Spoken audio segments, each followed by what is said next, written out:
in Brazil. According to official tallies, a convicted criminal and avowed socialist called Lula da Silva beat the incumbent president of Brazil, Jair Bolsonaro, by a narrow margin this weekend. And yet millions of Brazilians, millions, don't believe that's what actually happened. Bolsonaro himself has not conceded. There are protests all over Brazil right now. You're seeing some of them on your screen right now. There are questions about whether all the ballots had been counted, why so many were thrown out, millions, and whether election laws were violated in the process. So we can't render judgment on those questions, but if you care about democracy, if you think the process is essential, then you would look into those allegations. Anything less is not democracy.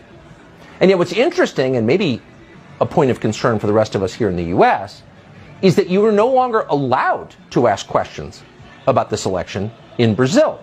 And you're not allowed because the Biden administration doesn't want you to. That's true. YouTube, which has functioned for the last 2 years as an arm of the Biden administration, has announced it is censoring any posts in Brazil that question the election results. Brazil's courts have also rejected any inquiry into the election. In fact, a Supreme Court judge in Brazil has also ordered social media companies to remove any social media post that questions the outcome.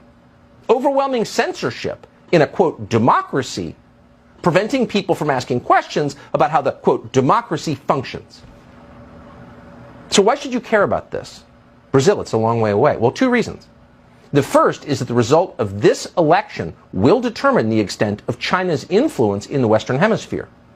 If Bolsonaro is determined the loser, and da Silva does become the president of Brazil, that means that left-wing governments loyal to China outside of our sphere of influence will control all of South America.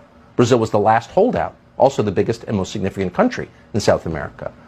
Bolsonaro alone in South America stood in the way of total Chinese hegemony there. It's our hemisphere. It matters. But the second reason you should be paying attention to this is that the crackdown on free speech in the wake of Brazil's contested election is a result of policies from our country. The Biden administration has been interfering in the elections in Brazil.